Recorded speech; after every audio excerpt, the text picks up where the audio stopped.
long afternoon so far, so we can get on with the business at hand now at Cabinet. First agenda on the papers this afternoon is the appointment of chair. I'm happy to chair. Could I have a proposer and seconder, though, please?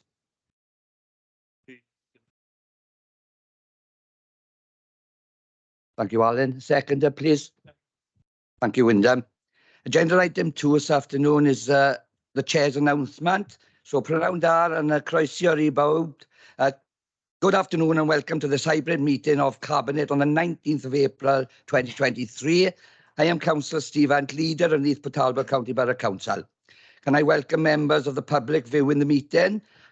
Whether you're attending this meeting in person or via Teams, you're here to observe the meeting only. Also, please ensure your microphones are switched off. Members and officers, please ensure that your phones are switched to silent for the duration of the meeting and that your microphones are switched to mute unless you are speaking.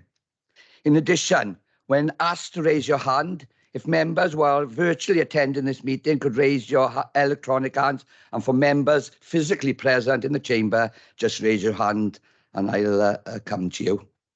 Agenda item 3 is declarations of interest. I will now call upon Craig Griffiths, Head of Legal and Democratic Services, to advise members of this declaration of interest item. Thank you, Craig. Thank you, Leader. So I just need to repeat, obviously, what I said at the start of the scrutiny meeting today, because those issues are equally applicable to when the Cabinet now come to make their decision. So there are a few interests that I need to take members through, but before we progress, I will provide some general advice to members. As you will know, when arriving at decisions relating to any of the Council's business, you must do so with an open mind and consider all the information before you objectively, and have due regard to the advice that your Council officers provide. During the decision-making process, you must act fairly and in the public interest. You are required to make your decisions on the basis of the facts in front of you and not to have made up your mind up in advance of the meeting. If you consider that you have come to a settled view or decision in respect of this matter prior to this meeting and are unable or unwilling to take into account any other representations or advice, you will in all likelihood have predetermined the matter. If you have predetermined this matter, you will be unable to take any further part in this decision and are unlikely to be able to participate in any further decisions that fall due to be made. The proposal which falls due to be considered today is a new and fresh decision that members will make. So the fact that you may have voted in a particular way at a previous meeting will not amount to predetermination, provided you retain a genuinely open mind in respect of this new meeting. You are also entitled to hold a preliminary view about a particular matter in advance of a meeting, otherwise known as predisposition, as long as you keep a genuinely open mind and are prepared to consider the merits of all the arguments and points made about the matter under consideration before reaching your decision. Predetermination, on the other hand, as I've indicated earlier, would be where you have clearly decided on a course of action in advance of a meeting and are totally unwilling to consider the evidence and arguments presented on that matter. Accordingly, if you feel you have predetermined your position, you should not be taking part in any decision-making process, as predetermination can not only invalidate a decision, it can lead to proceedings against the Council, and it may also amount to a breach of the Members' Code of Conduct.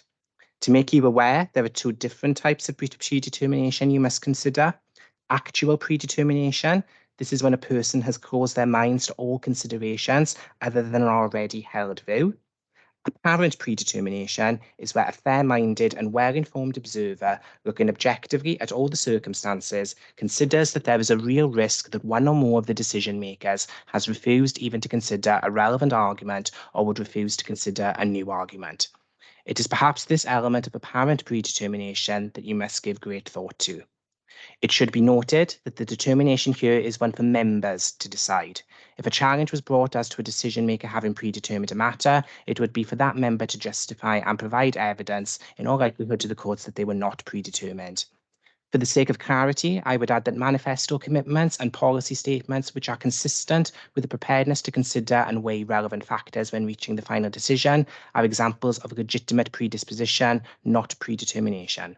In addition, previously expressed views on matters which arise for decision in the ordinary run of events are routine, provided you are able to approach this particular decision with an open mind.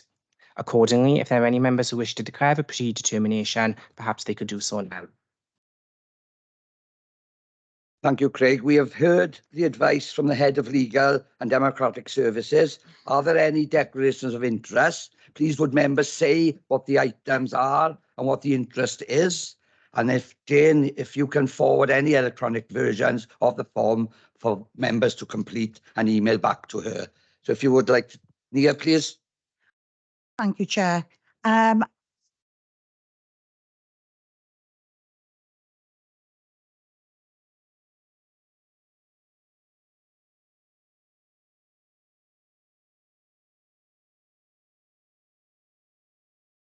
Oh, it's on now, sorry. I'll start again. I'm a school governor and the governor of Alltwen Primary School, and the Standards Committee have granted me dispensation to speak and vote, but given it is one of the schools in question, on seeking advice and my dual role, I will only be exercising my dispensation to speak on this item. Councillor Rob Jones, please. Yeah, thank you, Chair. It's just been brought to my attention that Councillor Carol Clement Williams is waiting in the lobby, as is a member of Sioned Williams' office. So I wanted to bring that to your attention. Thank you, Rob. One of the Democratic officers see to that. Thank you.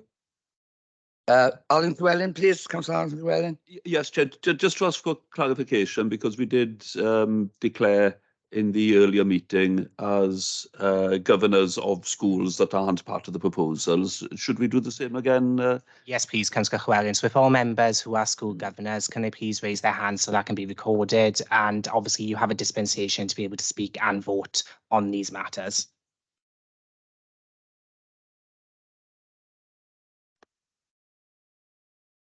Thank you. Yes, I've got all your names. Thank you. Thank you, Jane. I'll move on then to agenda item 4, which is public question times. I have received no notifications from the public to speak at today's meeting.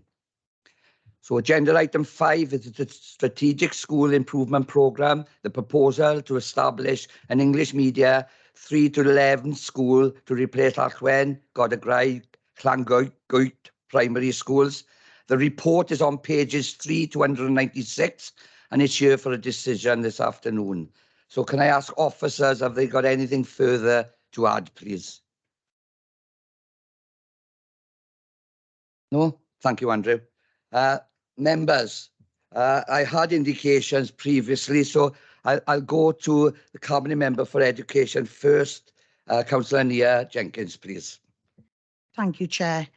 As you will have heard at the beginning of the meeting, as a school governor for Alltwen, I will not use the dispensation the Standards Committee have granted me to vote on matters, but I felt it was important as the local member for Alltwen to comment on these proposals.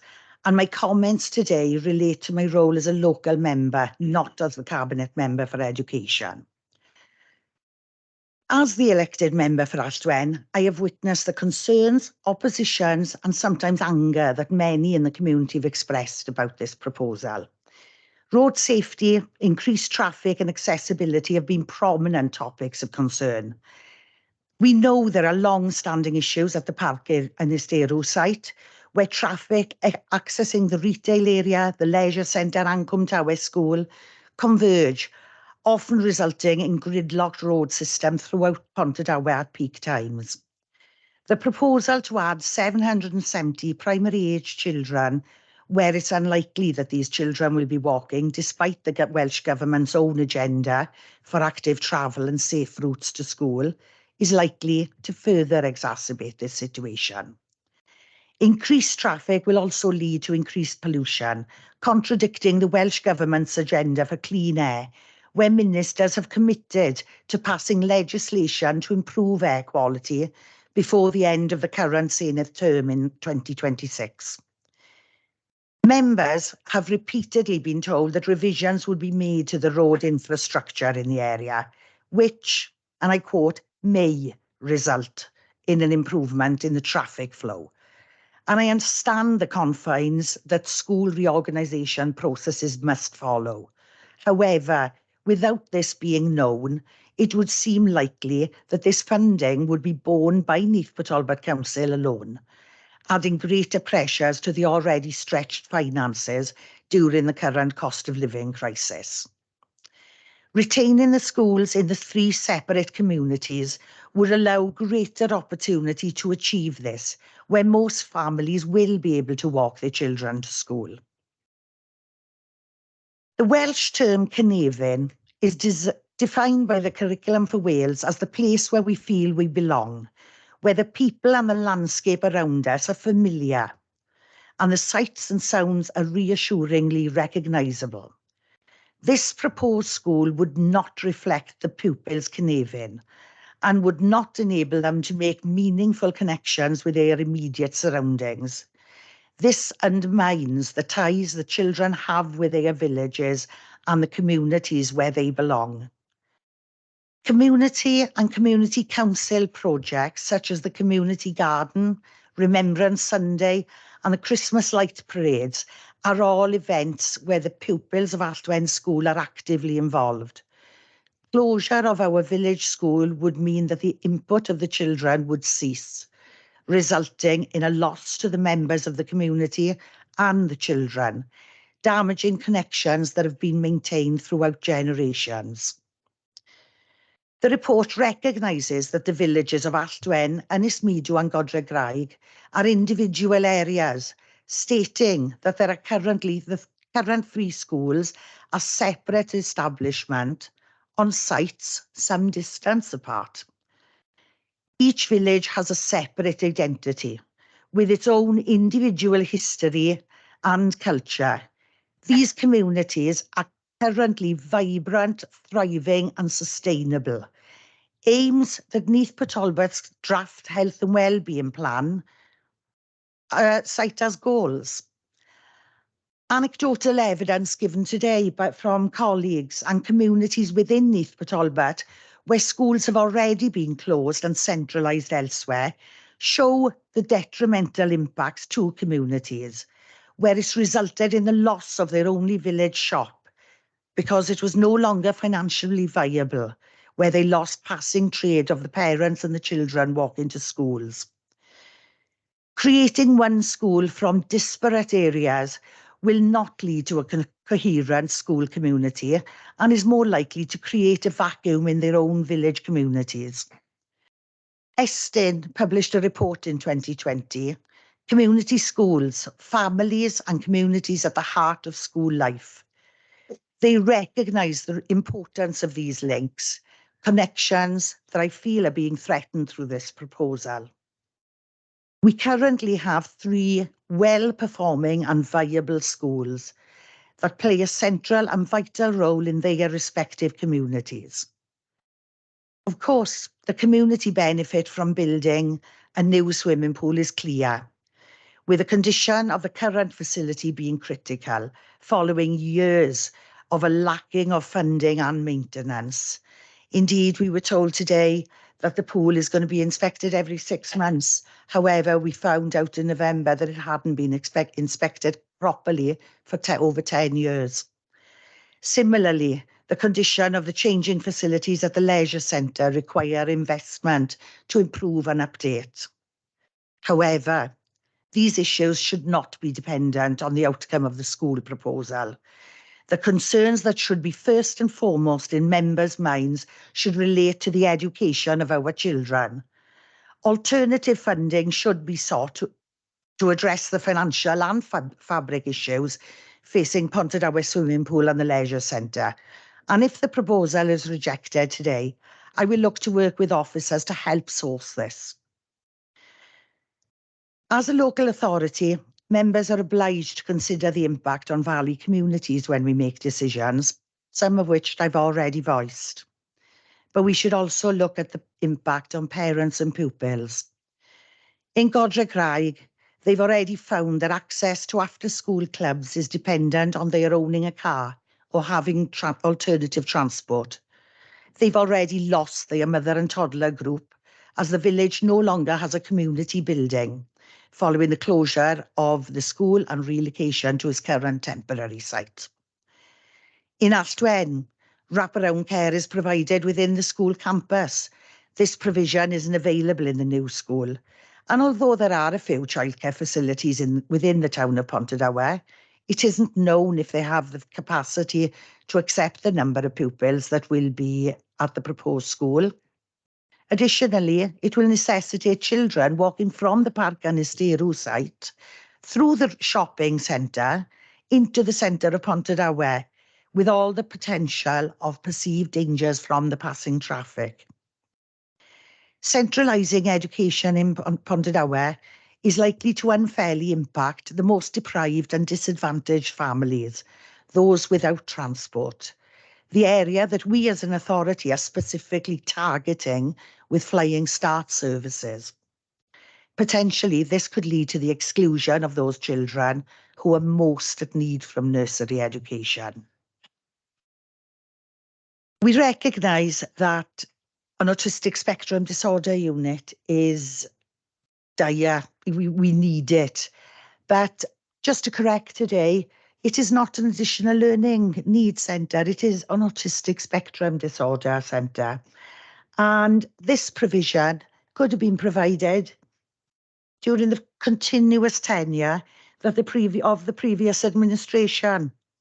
Should this proposal be rejected today, again, this is an area I'm more than happy to work with officers in order to address, to find a solution. Moving on, the Welsh Government has set a target for 1 million Welsh speakers by 2050. The proposal to build the largest English medium primary school in Wales in an area deemed to be of special linguistic importance is concerning. And despite the attempts to mitigate the risks to the Welsh language in the proposal, it recognises not all risks can be avoided. Currently, there is a possibility that one of the 3 schools could eventually become a Welsh medium primary school. A single school of 770 pupils will remove that opportunity forever. Finally, I would like to add that the governing bodies of the 3 schools, Killabebyll Community Council, Pontardawe Town Council, and the residents of the Swansea Valley have rejected this proposal. Of the 816 responses, 576 were against the school. Neath Talbot's draft public participation strategy emphasises the importance of local democracy, the need to listen, to work with communities, and to face new challenges together. This administration, the Rainbow Coalition, have been proud to date to call ourselves the Listening Council. Today, I ask that voting members consider the opinions of the communities at the heart of this proposal when they make the decision. Diolch yn fawr. Thank you, Nia. Moving on, Councillor Scott Jones, please. Thank you, Leader.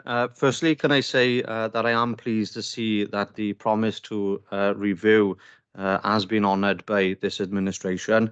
And I'd also like to think, really, listening to the recommendation from scrutiny earlier on, and of course, subject to determination by colleagues in Cabinet, that should we have been in this position 5 years ago with relation to the unfortunate closure of Cymru, if the coalition would have been in place 5 years ago, I would have liked to think that the outcome would have been completely different. I completely understand the stress and worry that this proposal and process, a very lengthy process, has had on communities, young people, parents, families, governors, staff in particular, as I have too experienced very similar issues within the Upper Avon Valley. It is my view, of course, and my personal view, that such proposal before us today will certainly have a detrimental impact on Valley communities. I am concerned around the traffic issues, the parking, congestion issues do not form in the main part of this report. And I believe that going forward, we may or should be looking at such large-scale projects to ensure that it's an all-inclusive, looking at all aspects when we look at large-scale projects. We've seen previously new schools where they've been approved, and then we've dealt with traffic concerns and congestions, and I'll use Bay Baglan. I know there's colleagues in the room that still get issues around parking and congestion. So very little support for this proposal before us today from the communities in question. For me, it's about listening and working with the people across Neath Talbot and also trying to meet the needs of our communities. I'm not prepared to sign, personally, I'm not prepared to be part of signing a blank cheque, as was referred to earlier today. And in addition to that, the addition sort of safe routes being proposed, again, will be subject to Welsh Government funding further down the line. So there is uncertainty around financial going forward. Therefore, Leader, the proposals before me today don't sit comfortable, and when ready, I will be voting against the proposal. Thank you. Thank you, Scott. Councillor Simon Noyle, please. Thank you, Leader. Yes, I didn't want to say a lot today, but I think it's important that to mention just a few things. It's truly a unique situation and a set of circumstances we find ourselves in here today, made even more difficult with it spanning an election period where the administration changed hands. And if you add into that mix a judicial review, it's taken us to where we are today. Clearly, there are some difficult challenges faced, or there were some difficult challenges faced at Godre Graig School. We were faced with relocating pupils based on issues they had at the school. Therefore, that meant a short-term temporary solution needed to be found whilst a new proposal was developed. I've looked through the papers, and there are many reasons that I've reviewed in relation to making my decision here today. And they include the location of the Godre Graig pupils, some 4 miles up the road from the location of the proposed development and the proposed school, highways issues, costings and design effects that we're not fully aware of to date. I've taken into consideration the existing Ponderowys pool, the consultation results, the effect and impact on the 2 other schools involved in this process, Alltwen and Llangiwg. And the main importance for me in all of this is the pupils who are currently being relocated from Godre Graig School. If I'm completely honest with you, both now and perhaps during the last administration, we probably shouldn't be here today discussing this proposal. And the main reason I say that is due to Godre Graig and its location in relation to the proposed development. I am not against 21st century schools and add-ons and build-ons to those school facilities where we can get a pool and other leisure facilities alongside them. But for me, it has to be in the right location, involving the right schools. And it can be the right situation. But in this situation, I'm afraid to say that I can't see it being so. I've read the papers, reviewed the consultation responses, emails, letters, the details from meetings, views from the local ward members, and in my own personal view, from the facts and evidence that I have reviewed, I will not be able to support the recommendation today. Thank you very much, Leader. Thank you, Simon. Councillor Sian Harris, please. Hi, Leader. Thank you. I just wanted to refer to an earlier meeting comment regarding a consultation comment. The consultation comment being, our school is the heart of our community. It was stated in the meeting that this comment was possibly not true, and also that friendships can be made anywhere. To an extent, I agree with the meeting comments. Our schools are not always the heart of our communities, and friendships can be made anywhere. However, our children who attend our village schools are always at the heart of our communities, and lifelong friendships with a belonging to our communities are made here. Whatever today's decision brings, we must support all of the communities involved and all of the residents. Thank you, Leader. Thank you, Sian. Councillor Alan Swelling, please. Diolch Arweinydd, thank you, Leader. This has been a long and difficult process for all concerned, for the school communities and for us as elected members. And there has been a great deal of work by officers in bringing forward the proposals. I've listened to the debate and studied the officers' advice and the consultation responses closely. The school communities, parents, pupils, governors are very knowledgeable about the proposal, but remain opposed to taking primary education away from their communities. There is a particular concern for Godre Graig as it is the longest distance from the new site. At the same time, I recognise the challenges of Godre Graig currently being housed in temporary porta cabins and that the condition of Ponderowys swimming pool has deteriorated over many years. At the same time, in consideration of the advice put forward by officers, I, however, believe we should aim for promoting and celebrating good educational standards in community schools, while also safeguarding the provision of Welsh medium education. We should consider the provision of additional learning needs and ASD services across the county borough. We need to resolve the situation of Godwrgaig as soon as possible. And we need to consider longer-term investment in improving community-based school conditions as well as 21st century programmes. Therefore, despite fully considering the issues raised here today and taking on board the professional views of officers and their detailed advice, for the reasons I have just identified, I do not feel this is a proposal that I can support. Diolch. Thank you, Alan. Can I ask other Cabinet colleagues if they want to make an observation or a comment? I see none. Okay. So can I thank my Cabinet colleagues for your thoughts and observations? And now that everyone has spoken, I will aim to try and summarise the nature of the discussions we have had here today, and of course taking on the views of the scrutiny colleagues in the previous meeting. Before I share my thoughts as the leader of Neath Talbot County Borough Council, I would like to express my gratitude to Rebecca Phillips and Phil Rogers for their valuable contributions as Chair and Vice Chair of the previous scrutiny meetings. I also appreciate the input, questions, statements made by all members of these committees who have diligently scrutinised today's agenda item. The decision that we will make here today is not one to be taken lightly and has involved a great deal of consideration of the advice provided by officers. I thank them for the comprehensive and clear advice they have provided to Cabinet and scrutiny members to enable a determination to be made. At all times, we have listened to their professionalism and their opinions and considered the rationale for the proposal and what the consequences would be if the decision was not supported. I applaud their hard work on the proposal. Our officers have worked tirelessly throughout the process to engage and provide professional advice and answers to the public, councillors, cabinet members, communities, town councils, community councillors, governors, and the wider communities of the Swansea Valley. I would like to extend my appreciation to Andrew Thomas, Rhiannon Crowhurst, and all the officers involved in the process for their professionalism, tolerance, and advice over the last 11 months.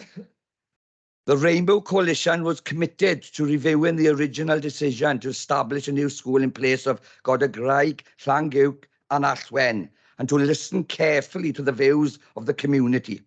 And I am confident we have embarked on a wide-ranging consultation. This new consultation, of course, being necessary because of the initial decision was halted by the judicial review.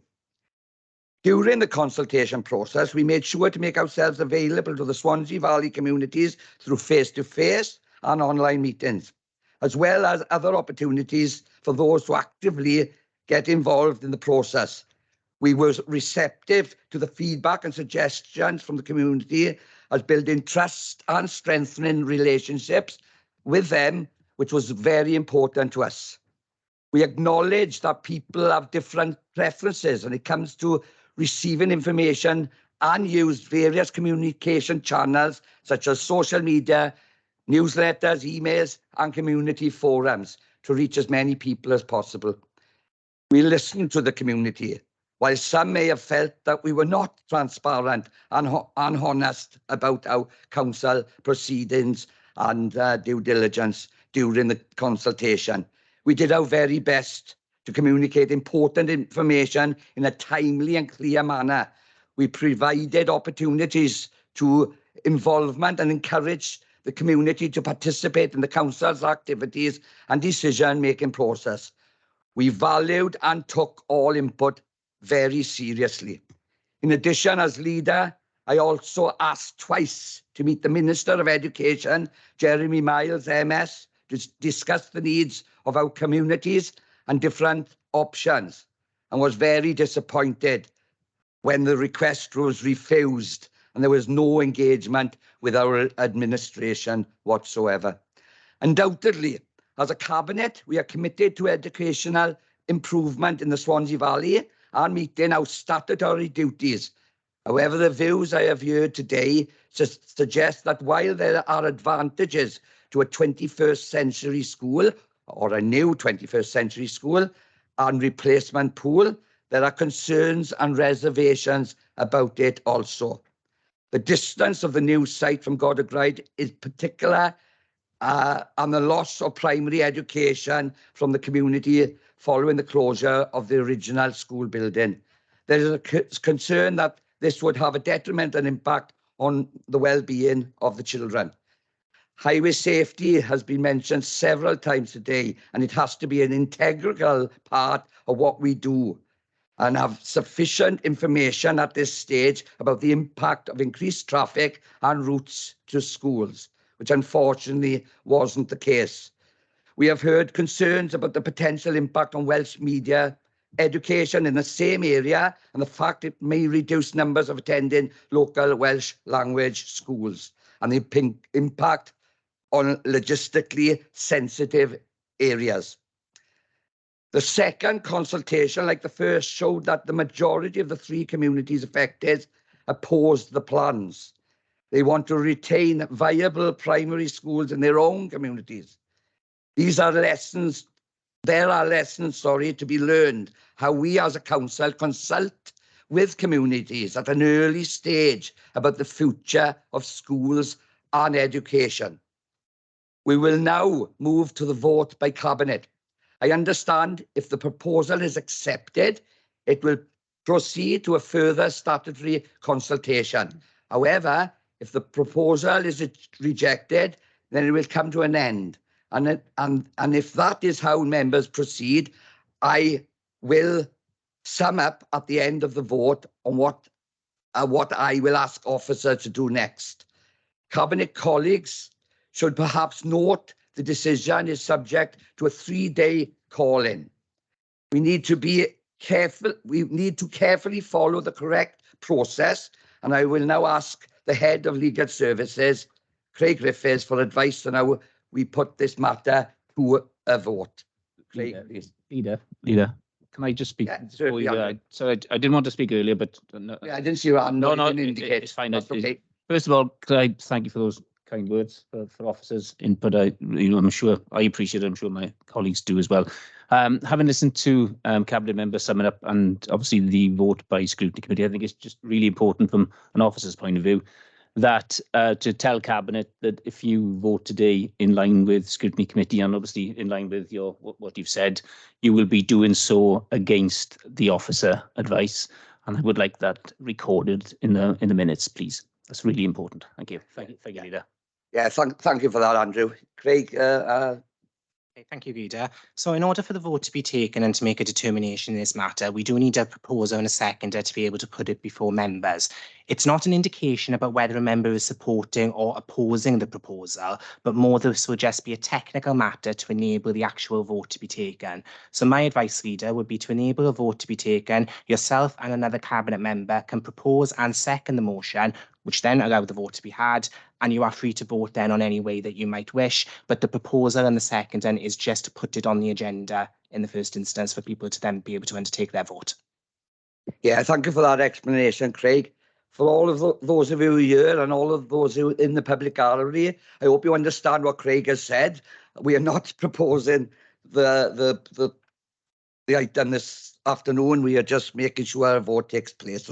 So at this point, as leader, only to enable a vote to take place on the proposal, the recommendations contained on page 36 and the associated appendices contained within the papers, I will propose the recommendation. And could I have a seconder, please? Leader, I will formally second to allow the vote to take place. Thank you. Alan, can I ask if there are any abstentions? I can see no abstentions, Chair. Thank you, Jane. Members, please raise your hand if you are approving the recommendations. I can see no hands raised, so no members are approving the recommendations. Members, please raise your hand if you are against the recommendations.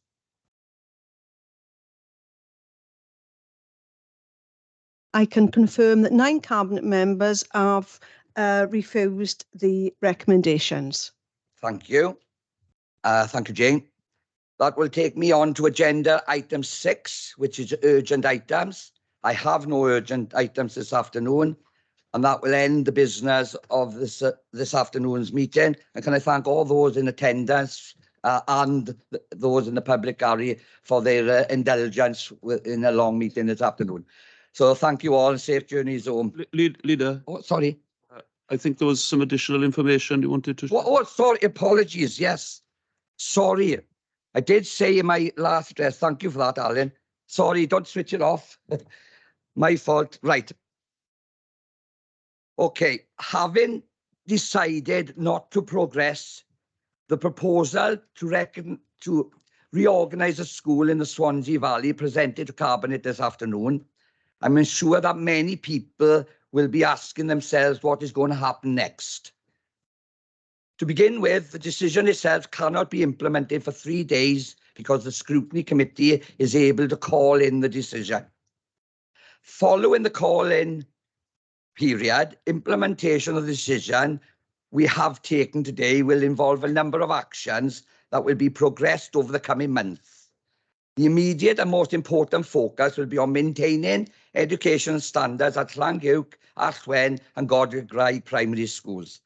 There will also be a number of actions linked to the original decision that officers will now need to bring to a conclusion. There are, of course, other longer-term consequences that flow from today's decision that will need attention. These are summarised in the officer's report, not least the need to find a permanent solution for the situation at Godwrau Primary School, where pupils and the school workforce have occupied porta cabins for several years. These matters will require detailed consideration. It is therefore unlikely that we will be in a position to say much more before the autumn. The decision this Rainbow Coalition Cabinet has taken today follows a comprehensive and meaningful new consultation process that we promised the communities in the Swansea Valley that we took when we took up office. I particularly want to thank the council officers once more for the way they have supported our review. Officers have provided comprehensive and clear advice to the Cabinet and scrutiny members. They have made themselves available at public meetings to respond to points and questions. They have met with staff, pupil, governing bodies and other interested parties and spent many hours responding to inquiries and analysing the feedback received from the proposal. At all times, they have acted with professionalism, even when faced with unfair criticism and abuse. Of course, while we have taken on board the professional advice our officers have given us, ultimately, the decision to progress the proposal or not is a matter for us, the Cabinet. It is a decision that we have reached having carefully considered all of the relevant information available to us and having listened very carefully to the feedback we received through the new consultation process we have undertaken. Apologies I didn't give you the next steps. For those of you who may have signed off or have left, can you possibly pass that information on to them for me, please? But I'm sure that that information will be made available after this meeting anyway. So thank you for your attending. As I said earlier, that does end the business of today's meeting. Thank you.